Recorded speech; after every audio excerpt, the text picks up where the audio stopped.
Okay, here's the figure with all its plastic secure pieces removed. So this figure's quite light, very nice to hold, and very rubbery, the suit, and loose as well. If you feel like what I'm doing here, for example, the arms, you got a lot of covering of the plastic showing coming here, so it's as though the inside is a bit skinny. But anyway, poses very well, I think. Well, I've not tried it all yet, but yeah. The boots are the same as the Dark Knight version. Don't know if my lighting's very good here at the moment, but you get the idea. If I zoom in, the same design. I think it's true in the film as well. But anyway, Hot Toys don't fail to be movie accurate with the detail and the design and producing these things. About the belt, when I was removing the plastic from it, you have to undo it, but it's pretty hard to put back on, because what you've got to be careful of is to not press this bit in, because eventually this part may either break or it will bend in. So I think that's what was happening to one of my others. I don't know, but just to be safe about it, I think you should press the sides here so it points up, and then put your finger in front of this part here and try and get those loops filled with the clips. It's difficult. I don't want to add any force to risk damaging it. I'd say just press here as much as you can and hope it's good enough to be secure enough. It's something I'm going to have to get used to, I think. I'll find my own best way of doing it. But just be careful of this part when you get to this part, trying to seal the belt each time. Right, so it's very flexible. Don't know what pose to achieve, but got the standard articulation points, so you can pose in any way you desire, but due to some of the rubber restraints of the suit, some joints may flick about or stay in a certain position.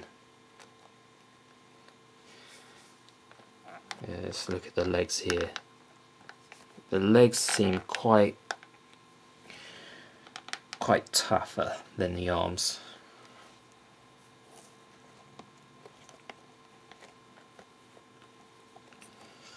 There's a pose, I guess. But you get the idea. The articulation is still the same.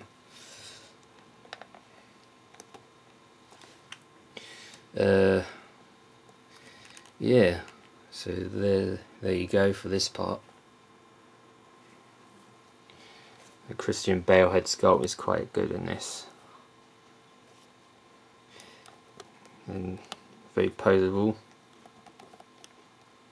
Let's go to the next part. Another thing I forgot to mention is there is another hand which is further up the box from these hands. About there I found it, just in here. I don't know what this is for. It's a left grip hand of some sort. And about the head sculpt, another thing, just to compare it with the Dark Knight version's head. This is my Bruce Wayne custom. So it's pretty different actually. This one has more detail in it. The hair is slightly different too. the lips are different. A lot is quite different actually.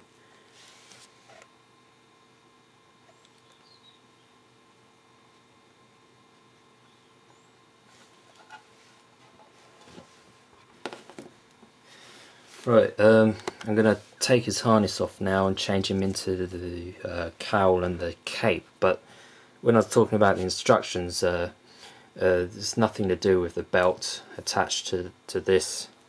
You just take the belt off and the harness is still on, so what you've got to do is remove these clips first.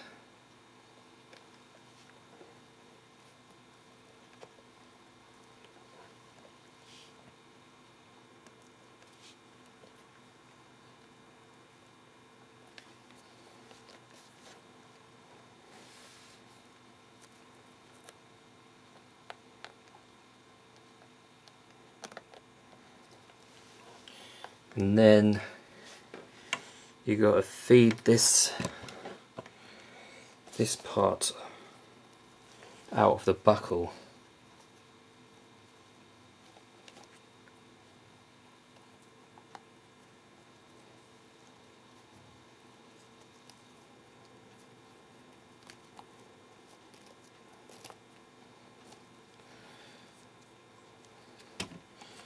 Then I'd say turn the arms back. There's a loop here. It's difficult here. Maybe here's better. There's a loop there. You've got to get this out of it like that, and then like a jacket, just feed it out like so. Seems very simple. You just got to be careful how you do it and be patient. Right, so here's right guys, I'm back after a long, hard, tough 15 minutes of placing the cape on and the head, the cowl. Alright, the cape is, I cannot stress this even more, it's bloody hard to put on, because first of all you got the pegs at the tips on each side. What you got to do is remove these covers from each of the pegs, and you got to slip the pegs in the holes that are about, you know, under there. But the pegs themselves are quite tough and thick, and you got to put the pegs through the harder plastic, which is underneath the rubber suit on those sections, and somehow you just got to push it in and hope that the peg doesn't break from force. But the easier way that you'll probably find to do it is to have your one finger underneath the rubber plastic, so you can feel the plastic piece where the peg goes into the hole of, and have your thumb push at the top here. Just hold it like this and just try and squeeze, but be careful at the same time, because you've got to have the peg straight in line with the circular side that you got to get it into. So be extremely careful and patient with that.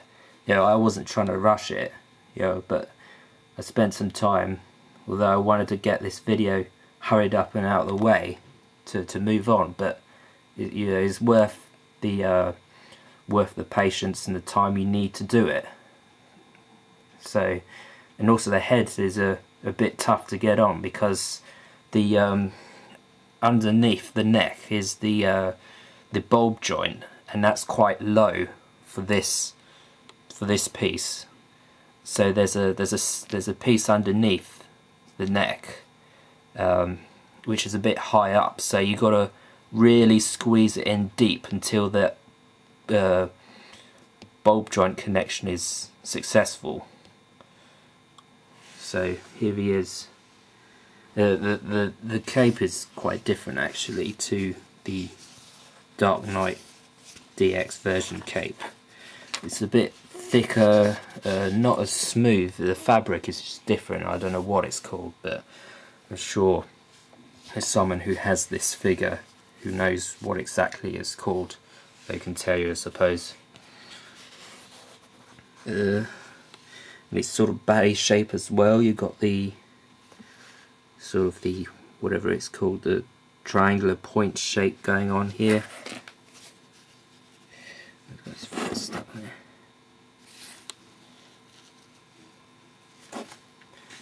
there. There you go. And here's his belt, the other belt, which I've not used yet. There's a phone.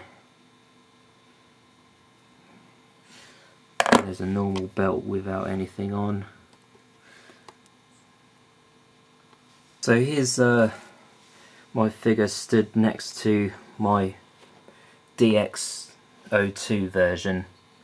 Just some comparison here for you.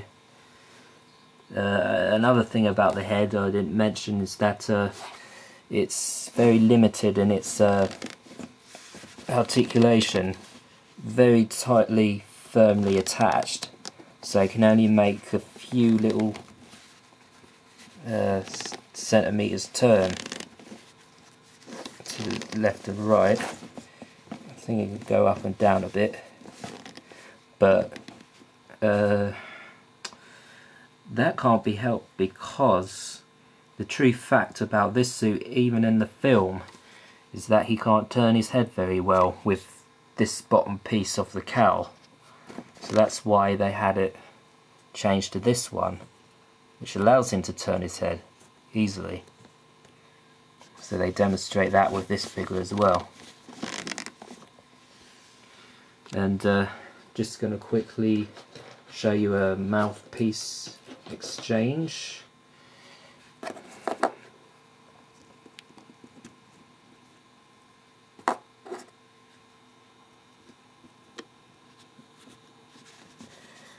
There we are. Where are they? Where are the other drugs going?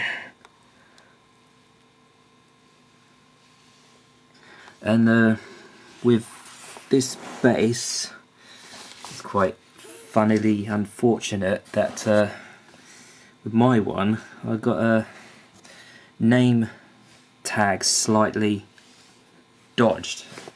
It's not straight. I'll lift it into the light. As